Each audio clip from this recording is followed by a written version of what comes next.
raise your hands and we'll get you questions. We'll start with Nick Kelly over here. Hey Seth, several of the offensive linemen have talked, fall camp in the spring about wanting to play a dominant, physical brand of football this fall. How would you assess that you guys have done that, and what's kind of the mindset as far as you guys making sure that actually translates to the season? I think every single offensive line in college football wants to be able to dominate, and we've been asked about that a lot, and I think that's the mindset we have, and we're going to go out there and we're going to try to play our brand of football and do what Coach Wolford talks to us about, and just play hard. Ryan? So the big question is obviously about the quarterbacks, and Coach says he's going to see what happens during the game. Going into Texas, a lot of question marks, but how's it been back there with all three guys, and what confidence level do you have regardless of who's out there to play? I think the whole room has had a lot of growth.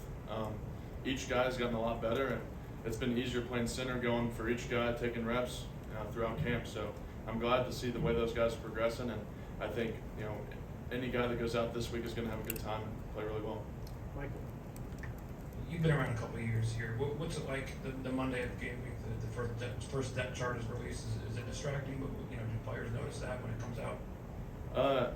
I don't know if we put a depth chart out this year, but I don't think it distracts us at all because what we put out there may not exactly be what we're going to have on the first day. I think game by game, Coach Saban's going to put the guys out there that are going to have us put us in the best situation to win. So whatever that says, that's what's going to be. Charlie?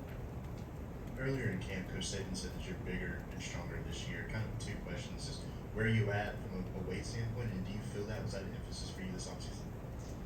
Yeah, I've been sitting at around 305. I've always wanted to, coming in, I came in at like 265, so it's always been the thing from Coach Saban, keep getting stronger, keep putting on weight, keep putting on good weight. So that was where I think I took the biggest jump this year, was just getting in the weight room with Coach Rick and Coach Ballou and, getting to where I need to be. But yeah, I'm playing around 305 right now. Steven? Seth, he plays on defense, but how have you seen Deontay Lawson become more vocal where that group is concerned? Yeah, it's been really nice seeing Deontay take the steps as a leader, and he knows the playbook in and out, and it's been really interesting to see how he can lead those guys and put everybody in the right positions, make all the calls at the mic spot. Tony? How much maturity have you seen from Caden, and how has he kind of gelled with you guys since coming in, I guess, in January? It's a big role to come in as a freshman and compete for a starting left tackle spot at the University of Alabama. It's a hard thing even for older guys to do. So I've been proud of the way he's taken things in stride, and he's been coachable. We've helped him out. He hasn't had like a I know everything type mentality, and I think he's taking coaching points from everybody, and I'm really proud to see the way he's progressed this camp. Nick Alvarez? Tyler Booker was on the radio today and talked about how you guys have some type of measurement for your tongues and how that correlates to hydration during the season. How's your tongue looking, and what does that look like, and how does that help? Tongue's looking great. They have these little devices that walk around, and you just dab it on your tongue, and pops up a number to see if you've been hydrating or not. It's like a scale. It says hydrated, mildly dehydrated, or dehydrated. But yeah, I think tongue's pretty good. Mike Brodette?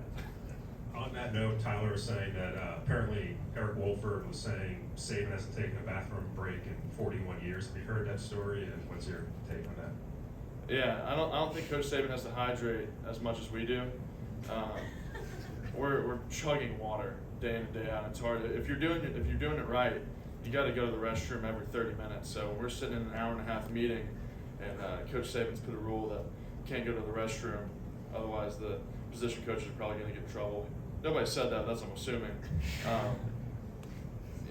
It's a different ball game, running around coaching than it is playing. So.